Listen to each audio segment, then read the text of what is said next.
Okay, so this is going to be part 2 of the Farnsworth, and today is really about doing some cleaning on this. And I hope I've got you guys in camera. It looks like I got you fairly in camera. Yeah. So let me get some gloves on here, and before I do that, I'm going to go ahead and take this light off. For now, we're just going to put it off to the side. I'm going to replace these cardboards. They're kind of boogered up.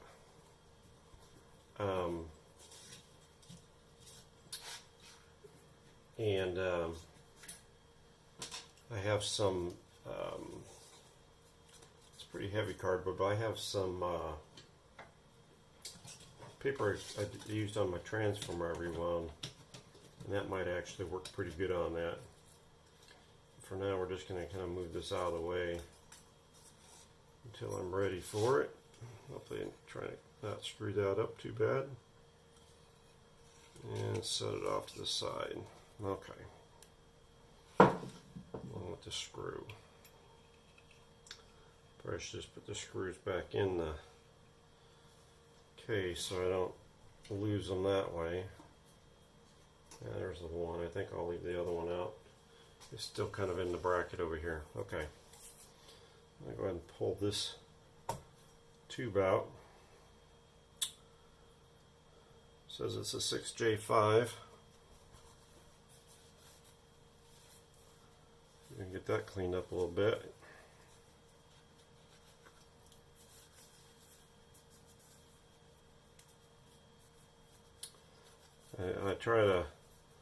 I don't usually do much stuff too live on the computer because I know I'm boring as heck to listen to, but I figured if worse comes to worse, I can speed this thing up in a fast motion manner and speed us along. So for now, I'm just going to set this one here. I might clean it a little bit more once I get my what do I want to call it? My polishing compound out. I'm going to spray a little bit of brake cleaner on here. The go-to of choice from many technicians and mechanics. I'm just going to do a little bit of this at a time, kind of show you what I'm going to be doing here, and then I'll probably pause it and do a little bit more. But for now, got the dirt off right there with that. So now I'm going to put my gloves on here and get my turtle wax polishing compound.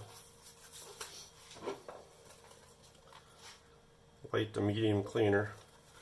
I use this quite a bit on the old radios, and it seems to work pretty decent. I'm going to get all my older rags out here because it's a little coarser, just to see how this goes. We'll see what happens here. Usually it tends to work pretty good.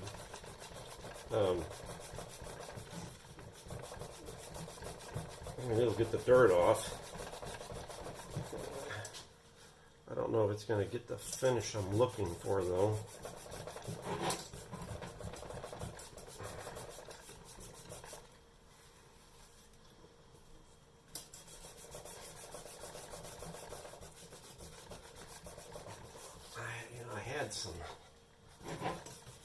I had some Scotch-Brite, and I think I used it all. Right now I'm using a brass wire brush. I've got a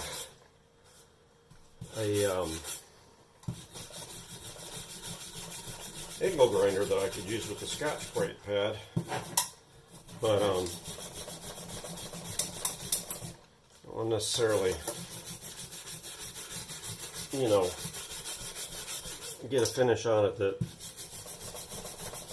looks manufactured. You know what I'm saying? I just want to make it clean. That wire brush actually looks like it's doing a pretty good job. Once I get down with the wire brush, then I can go back over it with some of the polishing compound again, and I think it'll make it better. So we'll just use this like this for the moment, and see how we go. Now, typically, I have a ultrasonic cleaner, but I can put this tuner in, and I probably will do that. The only thing that I don't like about this right now is, see if I can put this down here where you guys can see it maybe through this. I don't know if you can or not. Might not be a good camera angle. But right here, there's a ground cable that's going from the tuner to the chassis, and I would have to desolder that to take that off, and I don't know if I want to do that. Don't mind my head here. I mean, there's a good glob of solder on there. I could probably desolder it. But I'm not thrilled about it. Once I get the cardboard off here and tube out of the way, maybe I'll feel better about it. Right now, that's actually looking pretty good. So let's see. So this one is the 6J5. Let's see what this one is. This is a 6SR7. 6SR7.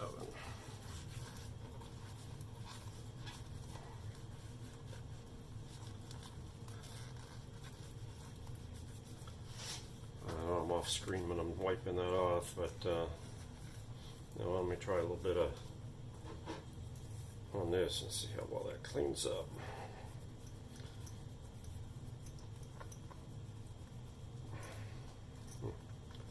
Actually cleaning up pretty good. Oh yeah, look at that.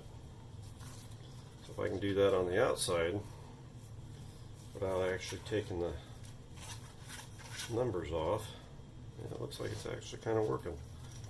That'll make that look a lot better. I think that might actually work pretty good. Put a little bit more on there. See what we get. I was actually watching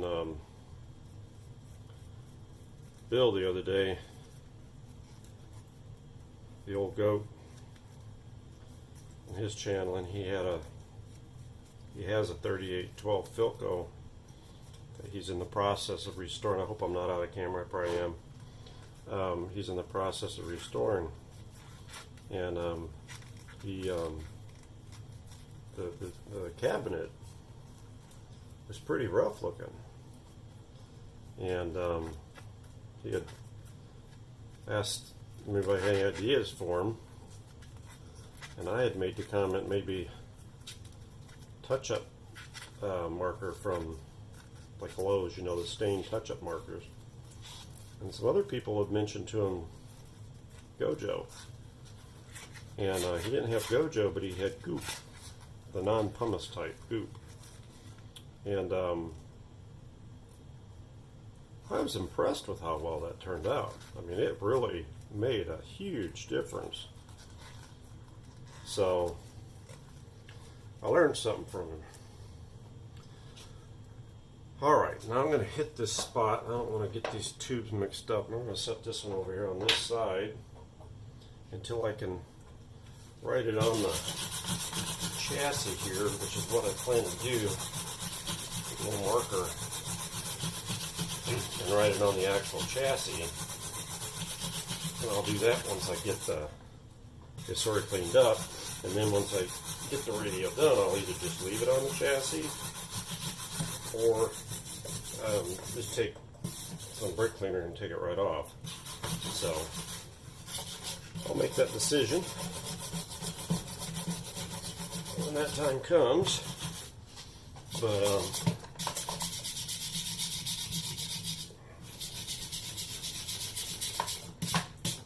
actually cleaning up pretty good. I'm pretty impressed, actually.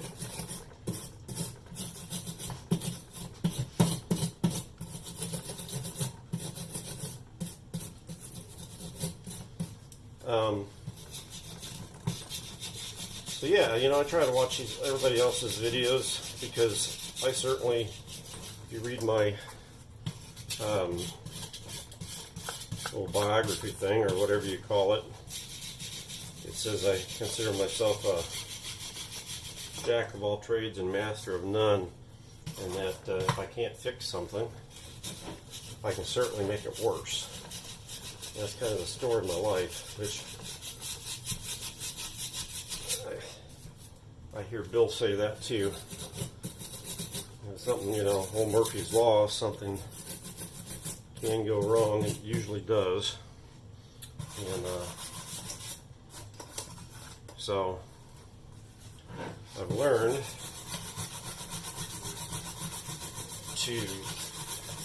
that less is more on some of this stuff. And my first project I did was a Philco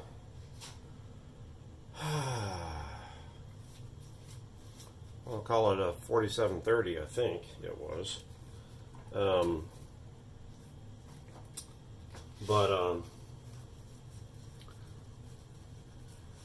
I didn't really know what I was doing. I watched the video and watched the guy do one, and I was like, oh, okay, I can do that. And let's see, we don't want to rub this off. This is a 6K6 GT,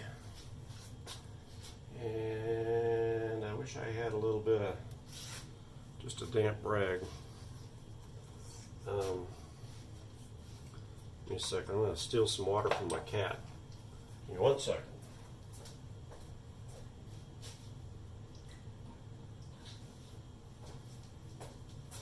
There we go. Cat spit water. So you gotta be careful with these because you can rub the numbers right off, and I'm hoping I don't do that. A lot of times you just blot it. You can get it to come off, you know, the dirt, without actually taking the number off the tube. Let me get myself talking here and wind up and rub it right off. I don't want to do that.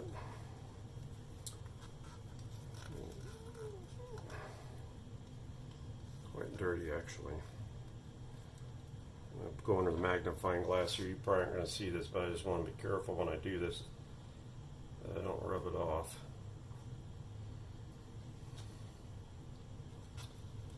Okay, that actually worked pretty well. This other rag here, dry it off, and I'm not gonna. Got a little bit of a stain going on there, but I'm not gonna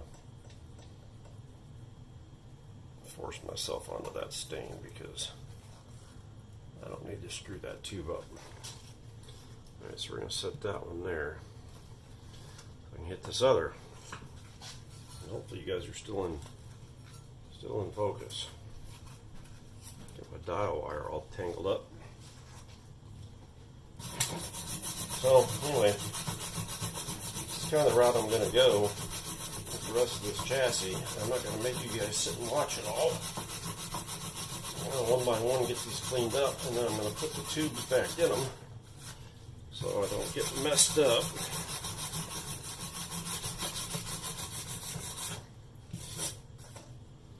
So I don't get messed up before they go.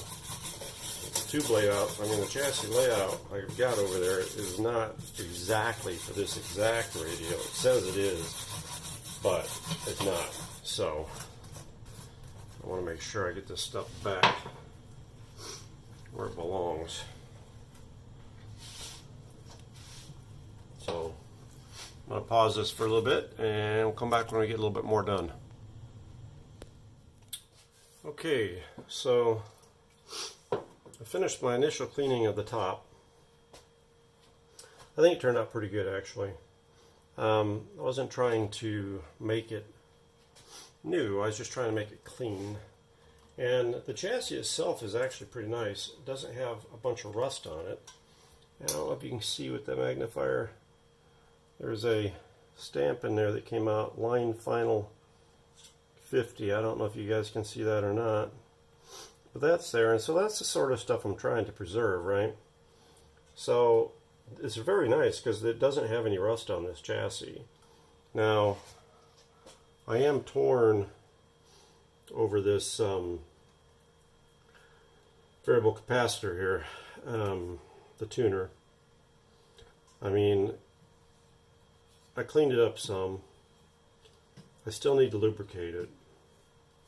I basically got 2 wires and this heavy solder base, which I do have a butane solder, so I probably can get it soldered back. The main reason I'm torn is 2 reasons. There's 2 rubber mounting bushings down here in the front. One right here, and they're all hard and rotten. So I almost have to take it off in order to replace those. So if I have to take it off, then I'm just going to put it in my ultrasonic cleaner, which is probably overall the best thing to do anyway.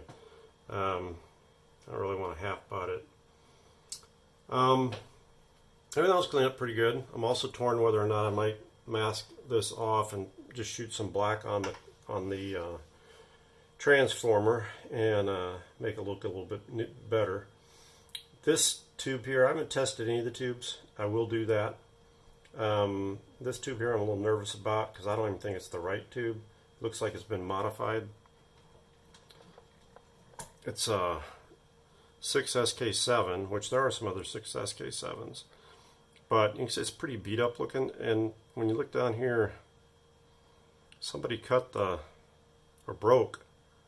broke the center plastic out of it, the keyed center plastic. It still has a key right there, so I know what direction to put it in.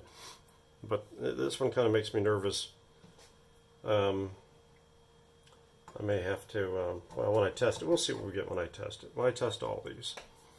So that's the initial cleaning of the top. I still got the sides to go in the front, but I got these all lubricated. You can see I went ahead and took the dial cord loose. I do have the layout, so I know how to put it back. And it's actually in very good shape. I have more new dial cord if I needed it anyway. That's the spring. I got to be careful my cats don't get in here and tear this up. See the cord and stuff like that. So I'll get it laying up in here and put some shop towels over it. But all in all, cleaned up pretty nice. I'm interested to see what all I'm going to find wrong with it once I really start getting into it. It was so dirty I didn't really want to start messing with it till I sort of cleaned it. Again, like I got to take the push buttons and deoxit them and kind of clean those up, and obviously lubricate and deoxit these switches. But so that's the initial cleanup, and like I said, next time I'll probably have this off, and I'll probably show you that process when I do it. So I did try to pull this off. There's some funky little screws in there that have like little half heads. I don't know if you can see that, probably not. I'm probably in the way, but if I rotate that around, you can right there. It's like a rectangular shape. I don't know if you can see that or not.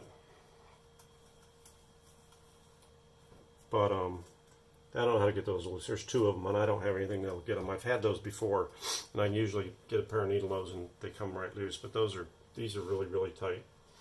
So when I put it in the ultrasonic, I'll probably just leave that on there and clean it up as best I can. But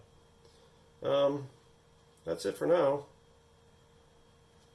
I will rejoin a little later. Thanks for watching Greg's Vintage Workshop.